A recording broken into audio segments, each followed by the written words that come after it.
Bom dia, bom dia. Começando o vídeo aqui derrubando garrafa, mas está tudo certo. Bom dia a todas, sejam bem-vindas a esse nosso encontro para leitura e estudo do livro O Poder do Agora.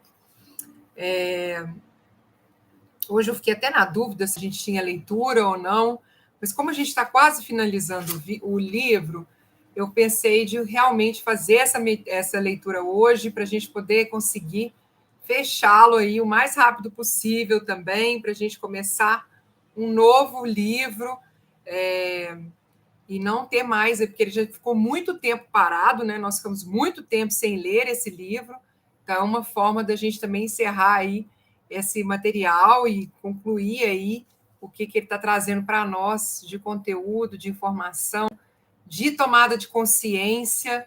Então é isso. Gratidão aí pela presença de vocês. Bom dia, Ana Flávia. Gratidão. Não se esqueçam de deixar de curtir esse vídeo, de se inscreverem no canal e clicarem no sininho para vocês serem notificadas de novos vídeos.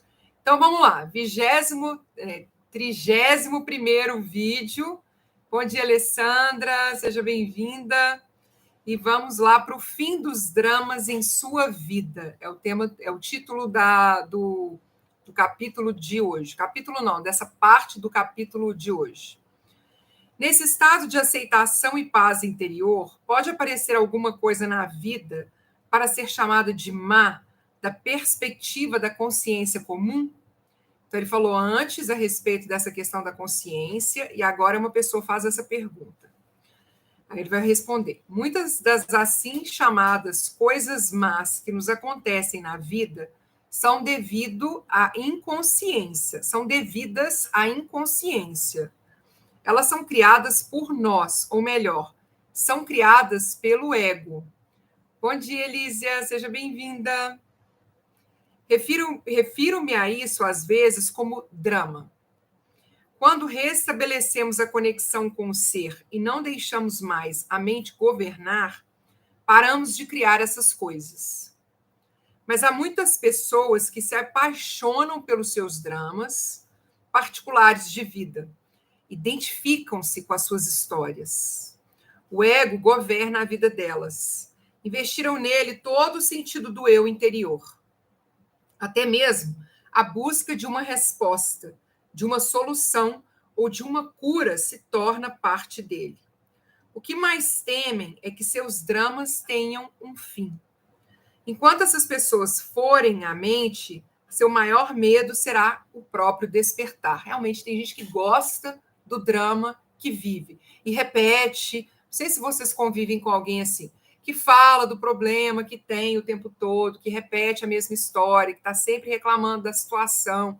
Então, assim, a pessoa insiste em viver naquele lugar, e aqui ele fala de apaixonar, mas o Dr. Joe Dispenza fala da questão da química mesmo, do funcionamento do nosso corpo, que se vicia com aquelas emoções, com aquelas sensações. É um vício mesmo que a pessoa tem. Quando vivemos em uma completa aceitação do que é, todos os dramas da nossa vida chegam ao fim. Ninguém consegue ter a mais leve discussão conosco, não importa quanto tente. Não se pode discutir com alguém completamente consciente. Uma discussão implica uma identificação com a mente e uma determinada posição mental, tal como resistência e reação às posições da outra pessoa. Então, ele fala aqui, ó. Uma discussão implica uma identificação com a mente, uma determinada posição mental, tal como resistência e reação às posições da outra pessoa. O resultado é que as polaridades opostas ficam mutuamente energizadas. Esses são os mecanismos da inconsciência. Ainda podemos estabelecer o nosso ponto de vista de modo claro e firme, mas não haverá nenhuma força reagindo ao fundo, nenhuma defesa e nenhuma agressão. Assim, não se transformará em um drama. Quando estamos completamente conscientes, deixamos de estar em conflito. Ninguém que esteja em unidade consigo mesmo consegue pensar em conflito, diz o livro Um Curso em Milagres. O livro se refere não só ao conflito com outras pessoas, mas fundamentalmente ao conflito dentro de nós, que deixa de existir quando não há mais nenhum desacordo entre as buscas e expectativas da nossa mente e aquilo que é. É interessante porque eu assisti um vídeo do Dr. Jordan Peterson, se eu não me engano, do livro As 12 Regras. Depois eu vou olhar o nome do livro direitinho. E ele, numa entrevista que ele fez, uma pessoa perguntou para ele por que as pessoas podem colocar a opinião delas e aborrecer as outras pessoas com opinião. E aí ele responde assim: porque essa é a forma que nós temos de expor nossas ideias.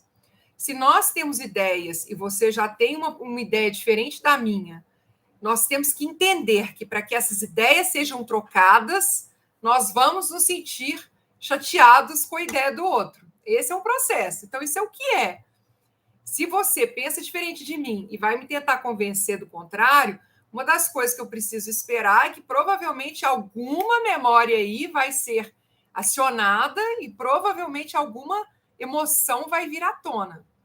Se nós, o tempo todo, vivemos nesse processo de só concordar, só concordar, só concordar, a gente está num equilíbrio aí das sensações, mas em compensação também a gente não troca ideias, né? A gente não fala sobre nada diferente daquilo que a gente já sabe, a gente não aprende nada novo. Então, ouvir o outro, ouvir a opinião do outro, também é se preparar para a sensação de desconforto que isso vai trazer para nós. Eu penso que isso exige maturidade e consciência, né? Nós, quando temos consciência, ela vai falar e eu já sei que eu não vou concordar, vamos lá o que é, vamos ver o que ela vai falar, e aí ela vai falando e eu não vou concordando. Vamos lá, estou consciente. E aí, a partir disso, a gente consegue trocar, né? Vamos lá. A impermanência e os ciclos da vida. Depois vocês deixam aí nos comentários o que vocês acham disso que eu falei, que se vocês concordam com o Dr. Jordan Peterson, que é um psicólogo. Bom dia, Eja, e suas temáticas. Yara, feliz Dia das Mulheres, querida, para você também. Enquanto permanecermos na dimensão física e em conexão com a psique humana coletiva, o sofrimento, embora raro, ainda pode acontecer. Não devemos confundi-lo com o sofrimento emocional. Todo sofrimento é criado pelo ego e fruto de uma resistência. Você está falando que todo sofrimento é criado pelo ego e fruto de uma resistência. Além disso, no caso do Ho'oponopono, a gente pensa que esse ego são essas memórias que nós carregamos, esses registros. Ele não faz parte de nós. A criança interior faz parte de nós.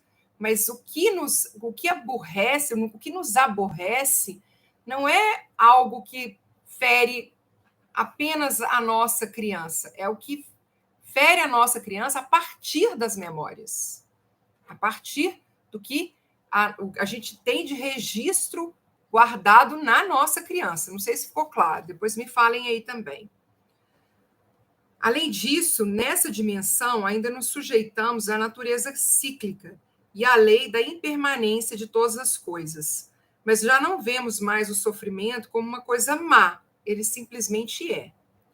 Ao permitir o existir de todas as coisas, uma dimensão mais profunda, por baixo do jogo dos opostos, se revela para nós como uma presença permanente. Então, ao permitir o existir de todas as coisas, uma dimensão mais profunda, por baixo do jogo dos opostos, se revela para nós como uma presença permanente. Uma serenidade profunda e estável, uma alegria sem motivos que se situa além do bem e do mal. Essa é a alegria do ser, a paz de Deus.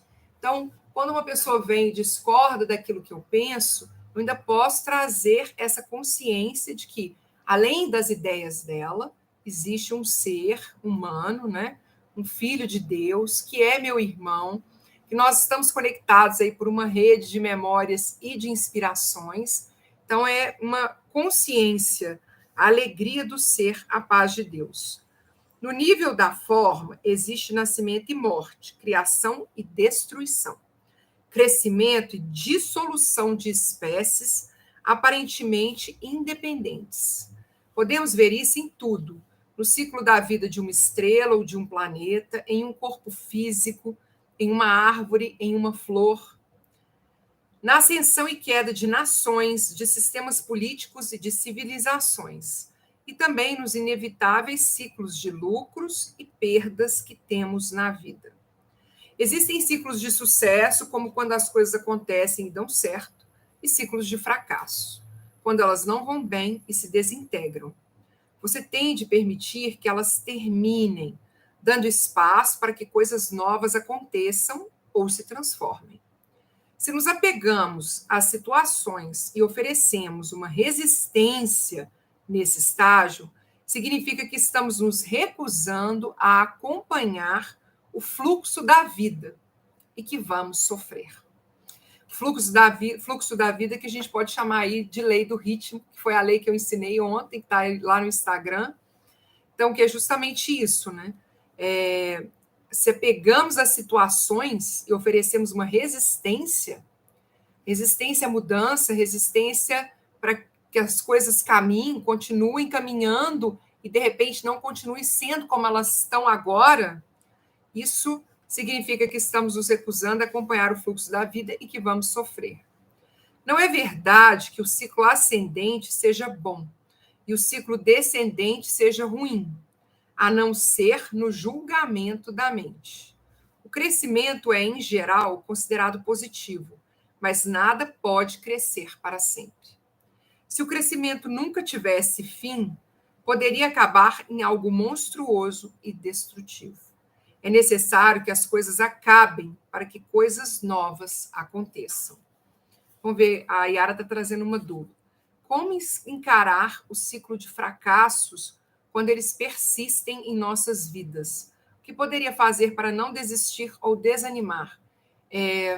Yara, essa pergunta é uma pergunta de chá com Ho'oponopono, né? Vamos conversar sobre isso na sexta-feira, então, às 18h30, pode ser?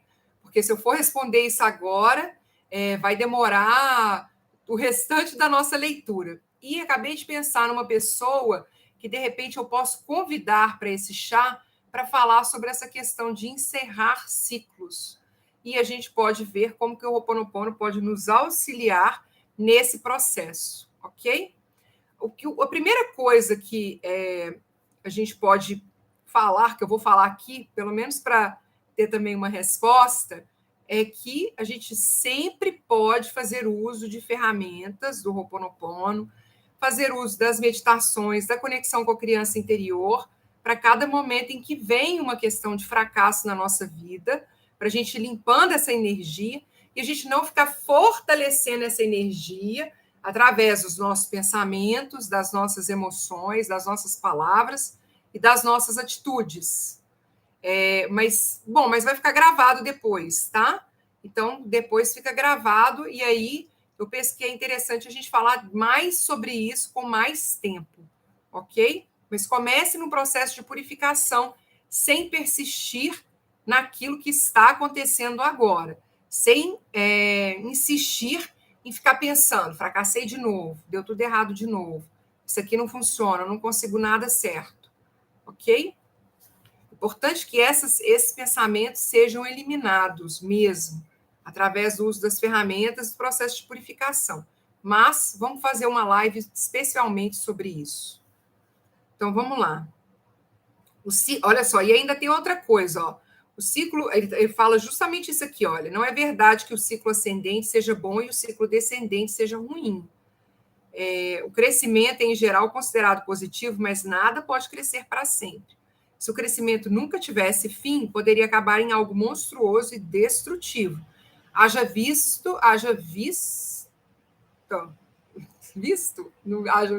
Bom, não lembro mais como é que fala isso.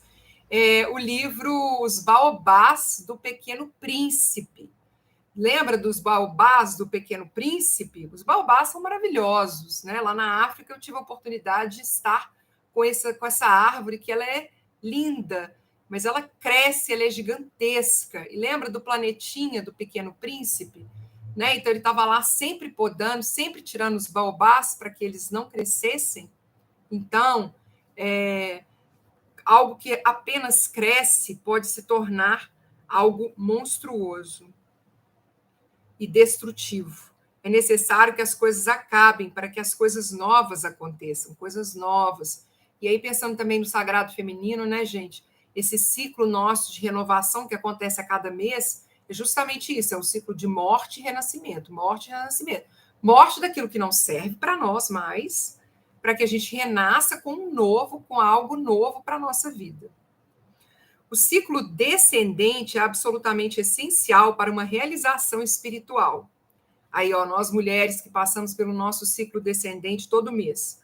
Você tem de ter falhado gravemente de algum modo, ou passado por alguma perda profunda, ou algum sofrimento, para ser conduzido à dimensão espiritual. Ou talvez o seu sucesso tenha se tornado vazio e sem sentido, e se transformado em fracasso. O fracasso está sempre embutido no sucesso, assim como o sucesso está sempre encoberto pelo fracasso. No mundo da forma, todas as pessoas fracassam mais cedo ou mais tarde, e toda conquista acaba em derrota.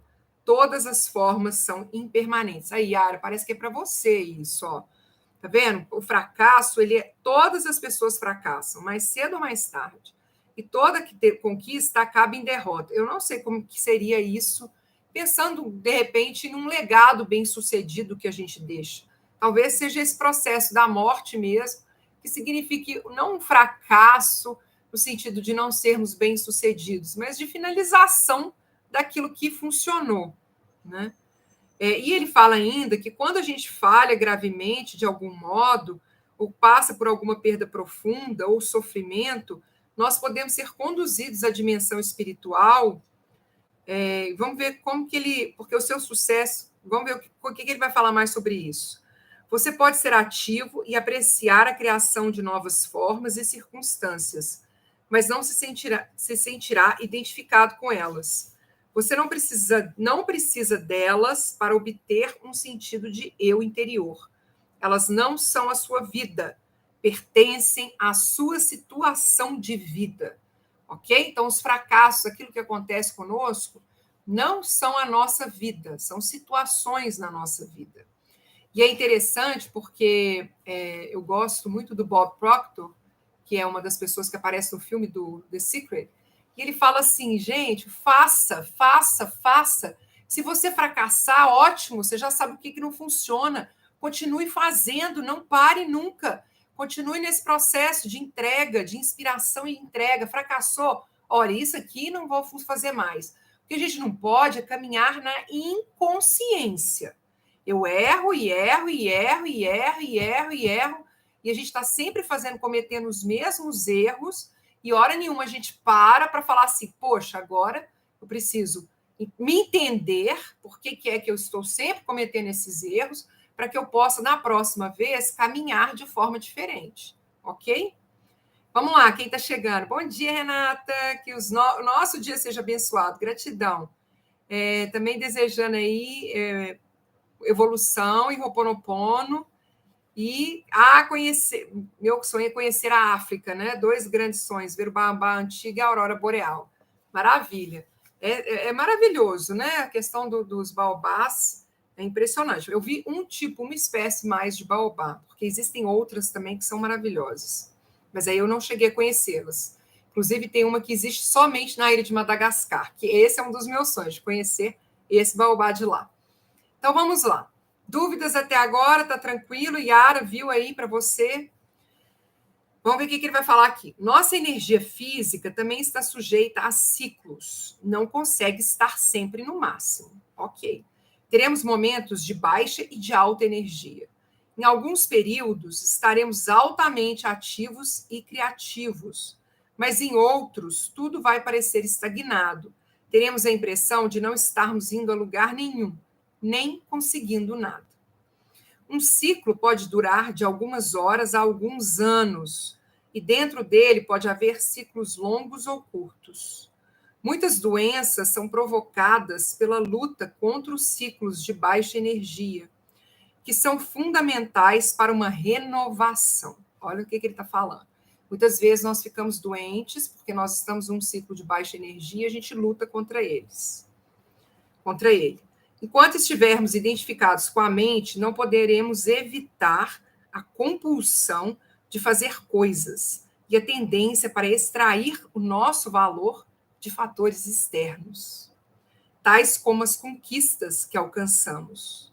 Isso torna difícil ou impossível para nós aceitarmos os ciclos de baixa e permitirmos que eles aconteçam. Isso é muito bacana, porque é a verdade, né, gente? Muita gente só percebe o próprio valor a partir da sua entrega. Se eu trabalho, se eu entrego, se eu chefio, o meu cargo de diretor, meu cargo de supervisor, o lugar que eu ocupo no meu trabalho é o que importa para mim e é o que indica o meu valor. Tirando isso, o que fica? Se você não tivesse nada disso, não tivesse nenhum cargo, o que fica? Então, muitas pessoas, elas se identificam com aquilo que elas fazem. Elas entendem o valor delas a partir do que elas fazem. Isso torna difícil ou impossível para nós aceitarmos os ciclos de baixa e permitirmos que eles aconteçam. Assim, a inteligência do organismo pode assumir o controle, como uma medida autoprotetora, e criar uma doença com o objetivo de nos forçar a parar, de modo a permitir que uma necessária renovação possa acontecer. A natureza cíclica do universo está intimamente ligada à impermanência de todas as coisas e situações. Buda fez disso uma parte central de seu ensinamento. Todas as circunstâncias são altamente instáveis e estão em um fluxo constante. Ou, como ele colocou, a impermanência é uma característica de cada circunstância, de cada situação com que vamos nos deparar na vida. Elas vão se modificar, desaparecer ou deixar de proporcionar prazer. A impermanência também é um ponto central dos ensinamentos de Jesus. Não acumule tesouros na terra, onde as traças e a ferrugem arruinam tudo, onde os ladrões arrombam as paredes para roubar. Então, falei justamente sobre isso ontem, né, na lei do ritmo, que tudo que é hoje vai acabar. Então, isso também vai passar. Também as coisas boas como as coisas ruins, elas vão passar, ok? A Yara, encarar que os fracassos são ciclos e devemos aumentar nossa energia espiritual. Sim, eles acontecem, a gente aprende com eles e a partir disso a gente não permite, a gente expande a nossa consciência e a partir dessa expansão a gente não permite mais que esse mesmo fracasso aconteça na nossa vida, né? Enquanto a mente julgar uma circunstância boa, seja um relacionamento, uma propriedade, um papel social, um lugar ou o nosso corpo físico, ela se apega e se identifica com ela. Isso faz você se sentir bem em relação a si mesmo e pode se tornar parte de quem você é ou pensa que é. Mas nada dura muito nessa dimensão, onde as traças e a ferrugem devoram tudo. Tudo acaba ou se transforma. A mesma condição que era boa no passado, de repente se torna ruim. A prosperidade de hoje se torna o consumismo vazio de amanhã. O casamento feliz e a lua de mel se transformam no divórcio infeliz ou em uma convivência infeliz. A mente não consegue aceitar quando uma situação com a qual ela tenha se apegado muda ou desaparece. Ela vai resistir à mudança. É quase como se um membro estivesse sendo arrancado de seu corpo. Às vezes, ouvimos falar de pessoas que cometeram suicídio porque perderam a fortuna ou tiveram uma reputação arruinada. Esses são casos extremos. Outras pessoas, ao sofrer uma grande perda, tornam-se profundamente infelizes ou adoecem. Não conseguem distinguir a vida da situação da vida, da situação de vida. Li recentemente sobre uma famosa atriz que morreu depois de 80 anos e foi ficando de uma famosa atriz que morreu depois dos 80 anos e foi ficando cada vez mais infeliz e reclusa conforme envelhecia. Ela estava identificada com uma circunstância, a sua aparência externa. No início, isso lhe deu um sentido feliz do eu interior, depois, um sentido infeliz. Se tivesse sido capaz de se conectar com a vida interior, que é dissociada da forma e do tempo, ela poderia ter aceitado o desaparecimento da beleza, observando-a de um lugar de serenidade e paz. Além do mais, sua aparência teria se tornado cada vez mais transparente, à luz que brilha através da verdadeira natureza, de modo que a beleza externa não teria sumido, mas se transformado em beleza espiritual. Porém, ninguém contou a ela que isso era possível. O tipo de conhecimento mais básico ainda não está ao alcance de todos. Então é isso, né? Nós vamos fechar aqui, finalizar essa leitura e podemos aí pensar em pessoas que envelheceram bem, colocar aí como exemplo nos comentários, quem lembra de pessoas que já lidaram com a questão do envelhecimento de uma outra forma, porque é isso, o rosto muda, né? O corpo físico muda, e aceitar isso é um primeiro passo para que a gente possa envelhecer bem, entendendo essa mudança, aceitando essa mudança, sem se apegar ao que era antes. Gratidão, Eclaí. Então é isso, queridas. Muita gratidão pela presença de vocês aqui hoje. Nós continuaremos a leitura do livro, se eu não me engano, amanhã. Estou na dúvida um pouco dos novos horários, porque o horário da leitura não modificou. Então, estou tentando lembrar aqui quando que a gente retorna. Mas vou deixar uma postagem lá no grupo, lá no Instagram depois, para que a gente possa nós nos lembrarmos, né, de quando que a gente vai voltar aí, para a gente poder terminar a leitura do Poder do Agora. E eu espero por vocês hoje, às 20h30, no Instagram, para a gente falar sobre leis do universo e Ho'oponopono, e amanhã, às 8h, para a nossa meditação de purificação de memórias com a criança, amanhã recebendo uma pessoa que vai trazer sua questão para que nós possamos purificar juntas. Uma proposta diferente que está acontecendo agora, e eu espero por vocês para que nós possamos fazer essa purificação mais intensa aí, amanhã, às 8h da manhã. Mahalo de coração pela presença de vocês, Ana Flávia, Yara, e até o nosso próximo encontro, hoje às 20h30, um dia maravilhoso, e também essa semana, amanhã, às 8h da manhã. Um dia de luz e bênçãos. Aloha! Tchau, tchau.